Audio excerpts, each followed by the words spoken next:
Lesson outcome. At the end of the lesson, the student should be able to 1. Categorize the different organizations that result had formed. 2. Discuss the reason for establishing each organization. And 3. Classify each organization's specific contribution. Lesson Introduction. If one plans to change something impossible, he must be in the company of few, for in this few he gathered the strength of the many. Trusted on like-minded individuals as a result were constantly looking for people who would be willing to accompany him his greatest goal. In his study abroad, he became open to the established various organizations who will be larger in hearing out the pain cry of the people. Sa lesson introduction po, ipinapakita po dito kung gaano kahalaga ang magkaroon ng kasama o kakampi sa pagtupad ng isang organization, lalo po kung ito po ay mahirap o imposible. Tulad na lang po nung kay Jose Rizal, hindi po siya nag-iisa sa kanyang layunin para sa bayan. Siya po ay naghahanap ng mga taong may kaparehong pananaw o handang tumulong sa kanyang mission. Habang siya po ay nag-aaral sa ibang bansa, mas naging ano po siya sa pagbuo ng organization. Ang organization po ngayon ay nagsilbing boses ng mga Pilipinong hindi naririnig o naaapi. Lesson discussion. Upon his arrival in Europe, Rizal linked up with his fellow Filipino.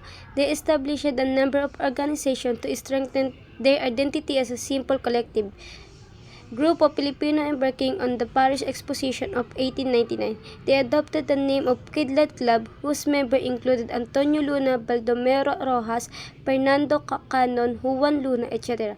Pagdating po ni Rizal sa Europe, hindi po siya nag-iisa dahil nakasama niya po ang iba pa mga Pilipinong nag-aaral at nakikipaglaban.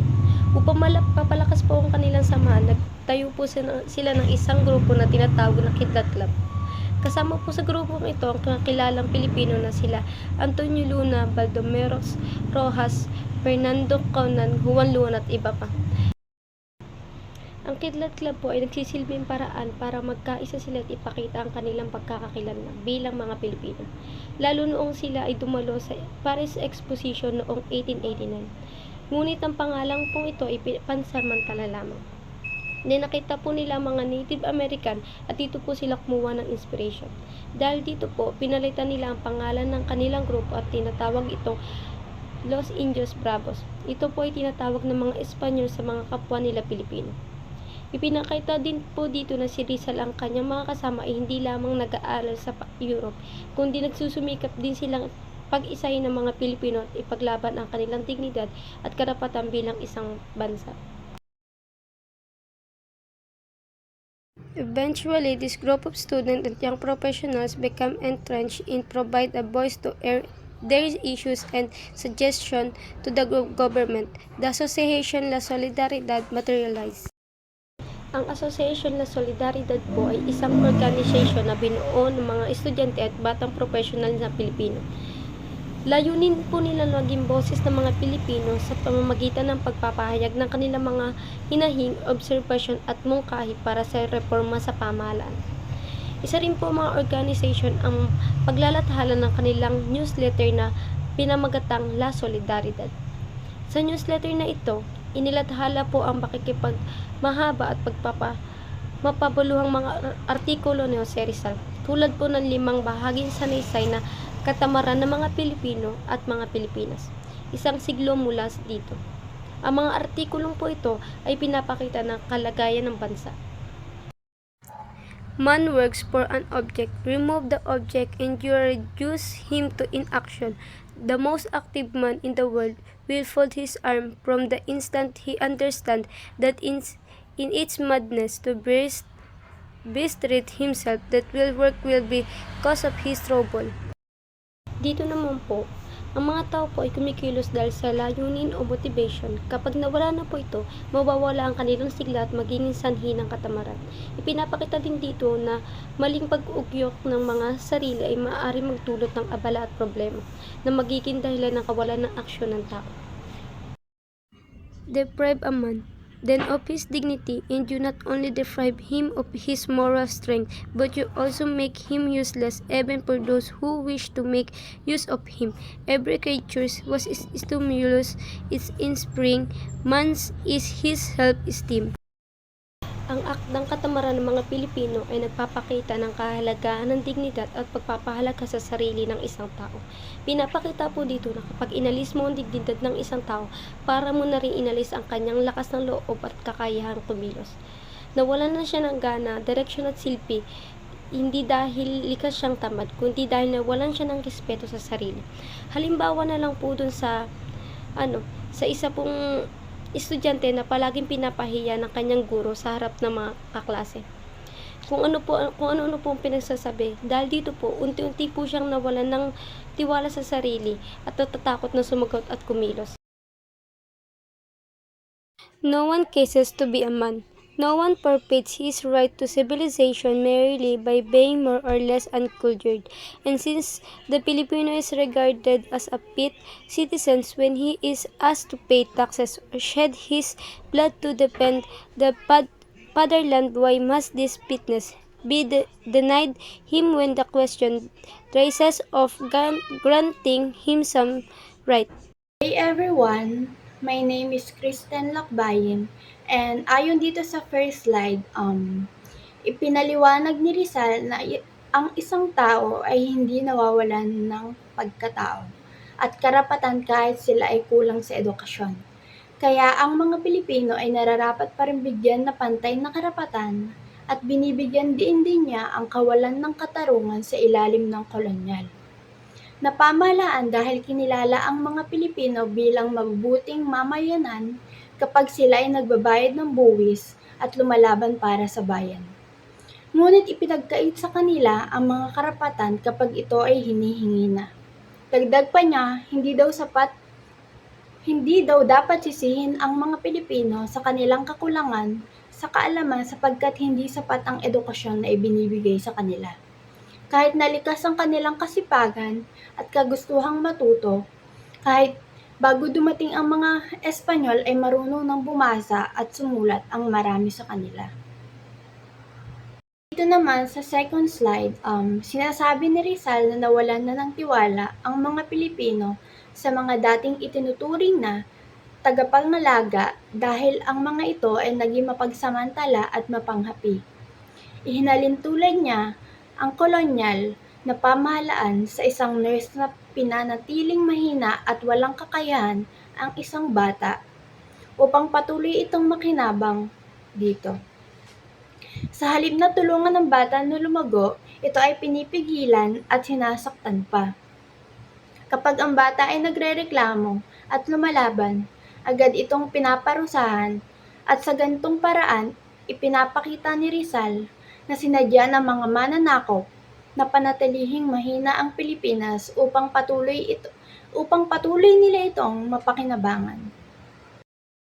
Perhaps the great American Republic, whose interests lie in the Pacific and who has no hand in the spoliation of Africa, may dream someday of a foreign position. This is not impossible, for the example is contagious. Covetousness and ambition are among the strongest bases, and Harrison manifested something of his sort in the Salmon question.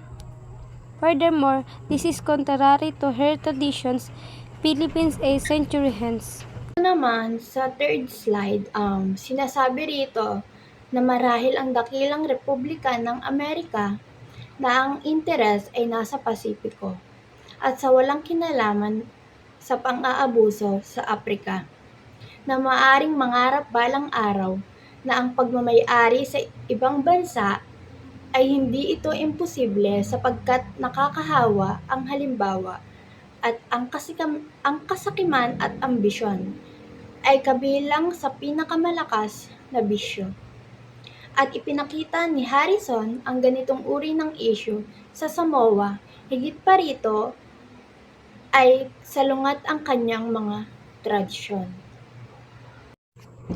When to return to Manila, Rizal tried to establish the first national organization uniting the archipelago. Never before had there been a gathering where different mestizos and Indios were unified under one country, the Pilipinas.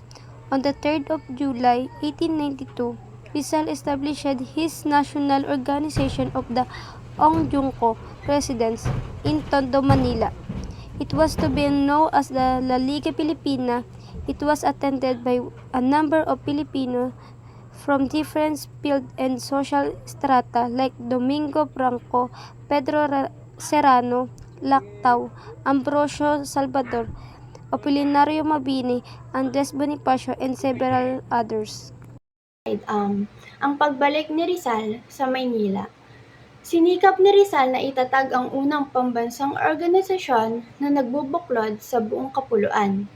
Hindi pa nagkakaroon ng pagtitipon noon kung saan nagkakaisa ang iba't ibang mestizos at Indio sa ilalim ng isang bansa.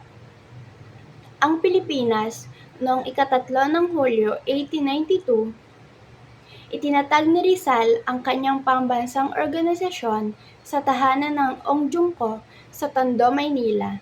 Ito ay tinawag na La Liga Pilipina at dumalo rin rito ang ilang Pilipino mula sa iba't ibang larangan ng antas sa lipunan. Tulad lang nila Domingo Franco, Pedro Serrano Lactau, Ambrosio Salvador, Apolinario Mabini at Andres Bonifacio at ang iba pa. The La Liga Pilipina had its own constitution written by Rizal. Its aims were the following. Number 1. Unity of the whole archipelago into one compact and homogeneous body. 2. Mutual protection in every want and necessity. 3. Defense against all violence and injustice. 4. Encouragement of education, agriculture, and commerce. And 5. Analysis and application of reforms. Dito naman, layunin ng La Liga Pilipina na isinulat ni Rizal. Ibig sabihin dito, sa una is pagkaisahin ang buong bansa. Ibig sabihin naman sa pangalawa, magtulungan sa pangangailangan. Sa pangatlo naman, ipagtanggol ang karapatan at labanan ang walang katarungan. Sa pang-apat naman, paunlarin ang edukasyon at agrikultura at ang kalakalan. At lastly, magpatupad ng makatarungan at pagbabago sa reforma. Sa madaling salita, ang La Liga Pilipina ay itinatag upang pag-isahin ang mga Pilipino, tulungan ang bawat isa ipagtanggol ang karapatan, paunlarin ang kabuhayan at edukasyon, at magpatupad ng makatarungan at makabago na reforma. Eventually, the La Liga Pilipina was the last organization Rizal formed and was directly involved in because a few days after, Governor General Despungol arranged for Rizal arrest and eventual exile to the southern part of Mindanao, Dapitan. Despite his failure to materialize any long-standing organization, Rizal's followers were able to establish for themselves without his help, the formation of the Katipunan by Supremo Andres Bonifacio, who benefited from Rizal's vision, made use of the letters influential as references alluding to the Dapitan exile was present throughout their secret organization. Ang La Liga Pilipina ang huling samahan na itinatag ni Rizal. Ngunit ilang araw lamang matapos itong mabuo, inaresto siya ni Gobernador General Despungol at ipinatapon sa Dapitan, Mindanao, at dahil dito, hindi niya natuloy ang pumumuno sa samahan. Ngunit kahit hindi nagtagal ang La Liga Pilipina, nagpatuloy ang kanyang mga tagasunod sa kanyang mga ideya. Dahil dito, nabuo ang Katipunan ni Andres Bonifacio na ginamit ang mga ideya at impluwensya ni Rizal, kabilang ang mga sanggunian sa kanyang pagpapalikas sa Dapitan, sa kanilang lihim na samahan.